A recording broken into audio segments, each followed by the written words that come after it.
My parents adored me, raising me like their precious princess. They bought me countless beautiful dresses and hair clips. Every holiday they take me on trips and adventures. I always thought I was the happiest child in the world until my dad passed away and his friend's daughter came to stay with us. They picked up her discarded off-eaten popsicle and put it to my lips. That is when she burst into an earth-shattering wail. Without a single question, Mom roughly shoved me to the ground. You've had everything your whole life. Why do you have toss-snatched the popsicle right out of Bella's hand? A child like you always picking on someone weaker needs to be taught a serious lesson. And just like that, Mom, why threw me into the freezer? So you love popsicles, huh? Well, then you can eat your fill in there. Before you come out with that, Mom took Bella out to buy an apology gift. No one noticed. Bella secretly plugged the freezer back in, then casually flipped the child lock. Chloe, I am the little princess of this house now. An icy cold instantly enveloped my entire body, feeling like all my blood had frozen solid. I hugged my small body, trying desperately not to make a sound. Just a little longer, maybe Mom wouldn't be angry anymore. I tumbled headfirst into the freezer. The chill rushed up my lower body, making me shiver uncontrollably. My clothes instantly soaked in frigid water, clinging to my skin, an agonizing bone-deep cold seeping into me. I tried to push open the freezer door and climb out, but my feet kept slipping. After falling several times, I started to panic. Mom, I am so cold, please let me out. I know I was wrong. I desperately pounded on the freezer wall, straining to get someone's attention. Mom, Chloe's legs are freezing. Help me. I am sorry, Mom. Chloe really knows she was wrong. My limbs were already numb, gradually losing all sensation. I watched horrified as my body slowly turned to ice, starting from the outside, creeping inward. It reminded me of a time Mom and I were out playing. Suddenly, it started raining, drenching us both. The rain felt cold against my skin.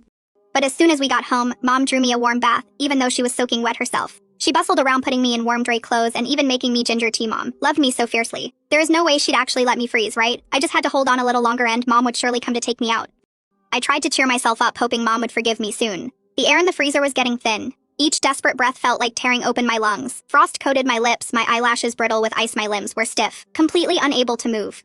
I could distinctly feel my body temperature plummeting, even my breathing slowing down. I wanted to call for Mom to save me, but when I opened my mouth, I couldn't make a sound. Just before I lost consciousness, I saw them, Mom and Dad holding me tight in their arms. Sweet girl, you are a family little princess. Mom and Dad will love you forever and ever. When I next became aware, I was lying on the living room floor. Had I escaped the freezer? I wanted to go to the kitchen to see how I'd open the door, but my hand went right through the kitchen door before I could even touch it. Stood before the freezer, its door was tightly shut.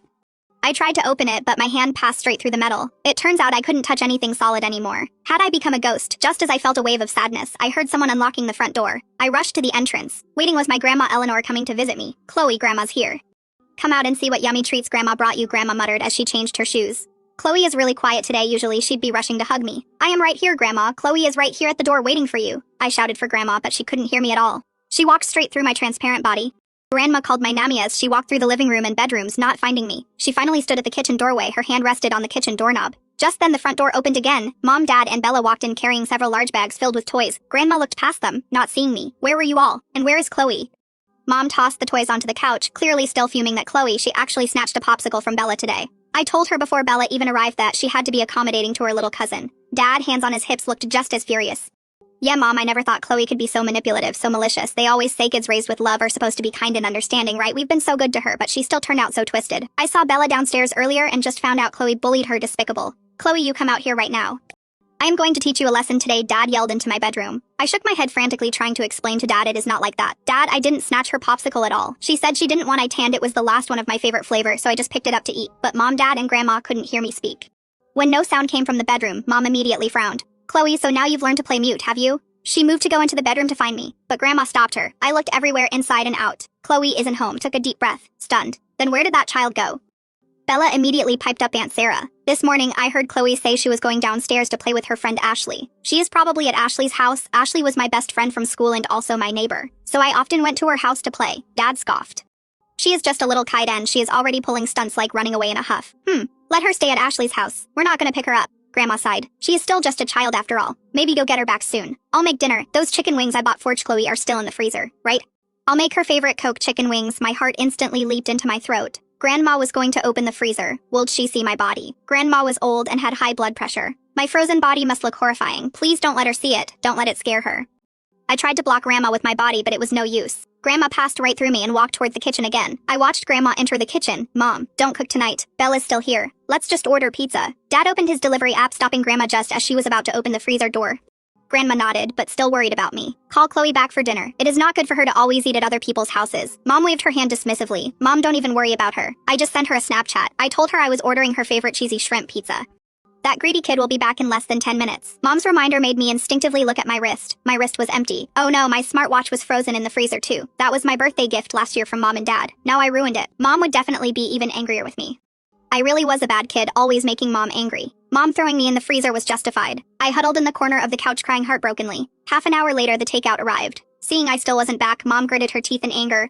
That Chloe, I just said. A few words to her and she is still pouting and refusing to come home. Dad just opened the takeout bags we're eating. We're not waiting for her. She won't starve at Ashley's house. Grandma tried to speak up for me, but Dad cut her off directly. Mom, please don't interfere when we're disciplining Chloe. If she defies us today, who knows what serious trouble she'll get into tomorrow. Going to eat, no one pays her any attention. Bella took out the largest slice of pizza from the takeout bag. Mark, Sarah, Chloe loves this one. Should we save it for her? Mom and Dad's eyes filled with satisfaction.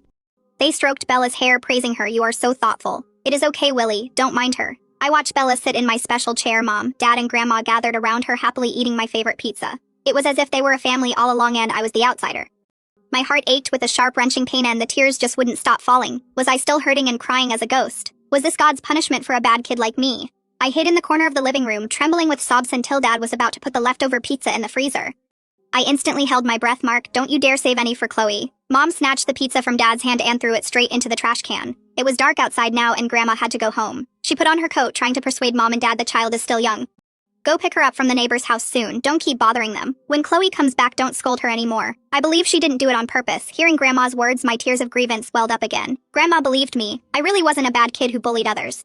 But now Mom and Dad both thought I was saying they didn't love me anymore. Thinking that, my heart started aching again. Mom sent a few more Snapchat messages to my smartwatch. After waiting a few minutes and getting no reply, she angrily kicked over the trash can. That is stubborn brat. Not a single reply. She is seriously trying to cut us off, isn't she? I quickly floated to Mom. I am sorry, Mom. I didn't mean not to reply to you. Ms. Smartwatch and I are both frozen stiff in the freezer. I can't reply to you. I am sorry, Mom. Please forgive me. Okay, but no matter how much I apologize, Mom couldn't hear me. Dad was busy helping Bella with a craft project. If she doesn't want to come home, let her stay at Ashley's house. Want to see how long she can be stubborn. Dad was always busy with work. My school craft projects were always finished by myself. I had always wanted Dad to do a craft with me just once, a dream I couldn't fulfill even in death.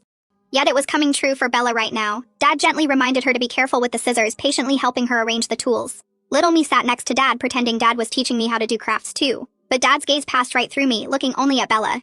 He didn't spare me a single glance. Bella suddenly grabbed a tanned hair, eyes red-rimmed. She cautiously asked, Uncle Mark, can I call you Dad? Seeing Dad hesitate, Bella pitifully added, ever since my dad passed away. I miss him so much, I can't sleep at night thinking about him. My dad used to be your best friend. Could you just say Dad for him just once, Dad, this time? My dad didn't hesitate. He pulled Bella into a hug. Oh honey, Dad's right here, my sweet girl. The scene pierced me deeply. I am right here, Dad. I am your daughter. Dad, you don't want me anymore either. I frantically tried to separate them, but it was no use. Dad comforted her for a long time and then told Bella, from now on you are my second daughter, come home whenever you want. My heart ached again, making it hard to breathe. Dad, didn't you always say I was your only treasure? I felt like nothing more than a stray kitten or puppy thrown out on the street. That night, Mom saw I still hadn't replied to her messages, so she locked the door. I've really spoiled that stubborn brat rotten. She can come back or not for all I care. Bella brought a basin of warm water and placed it at Mom's feet. Bella, don't be angry. Bella will wash your feet. Mom was touched by Bella's gesture. She took Bella's hand. You are so thoughtful, Bella. If only Bella were my daughter. Let that awful child drop dead for all I care, and don't you dare ever come back. Mom, your wish came true. I really did die just inside the house. Bella put on my pajamas and lay in my little bed, falling into a deep sleep in Mom's arms when Mom thought she was asleep. Went back to her own bedroom. Bella jumped up, put on slippers, and walked straight to the kitchen. Bella stood in front of the freezer. Chloe, are you dead yet?